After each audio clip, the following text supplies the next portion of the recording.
Let's look at what we do with this sort of problem. 2 1/3 x equals 7. Now you wouldn't have any trouble if I just said 2x equals 7, because if I had that, 2x equals 7, why isn't x by itself? There's a 2, so I would divide both sides by 2, because I'm multiplying by 2, and that's how you would go on to get x equals 3.5. That'd be really easy. It's really not harder with fractions. I'm going to show you two methods of doing this. Now, the first thing would be if we just divided both sides by 2 1/3.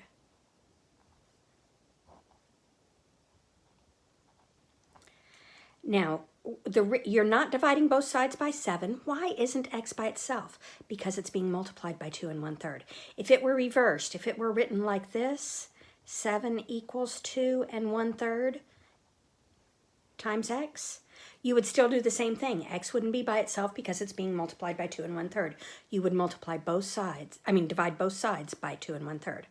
So let's look at what we have here.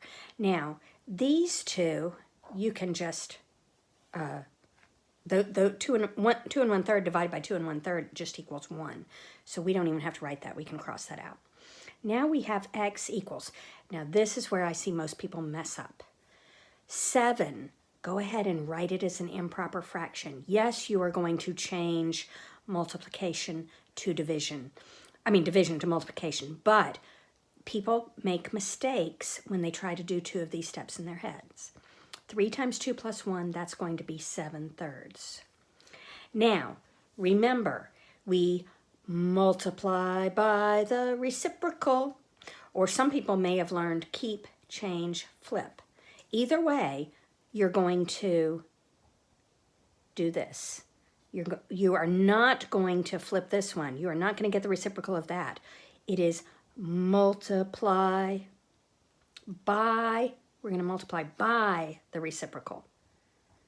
We are not going to say 1/7 times 7/3. That's another mistake I see people make. They take the reciprocal of the first number instead of the reciprocal of the second number.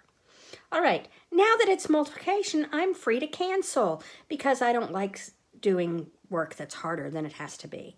So these 7s cross out and become 1s, and x just equals 3. There's my answer. Now, I want to show you another way that we can do this. Okay, first of all, let's write this as an improper fraction because 2 1/3 x looks kind of weird. You're used to seeing an improper fraction with your x a lot of times.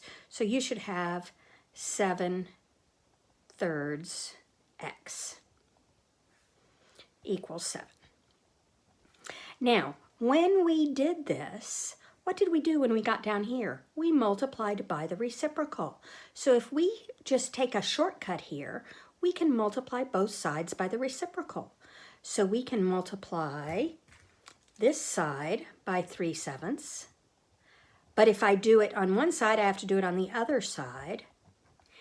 And you'll be able to do it and take some of these extra steps out. Now, one thing I see a lot of times, I see people either just write this. I see people write this. That's not algebraically correct. If you do an operation to one side, you have to do it to both sides. So if you're trying to save time by not writing that down, you're writing something down that is algebraically incorrect. You need to multiply both sides and show that you're doing so. So now we have x equals, and of course, this 7 is like 7/1. We can cancel here, and we get x equals 3. Now see, this method took a lot more writing than this method. So the shortcut's pretty cool.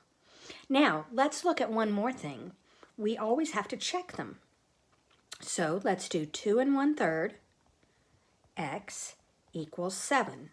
Now 2 1/3, this is 2 1/3 times 3 equals 7.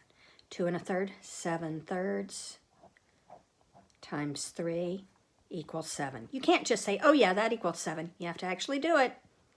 So 7 equals 7. I know my problem's right.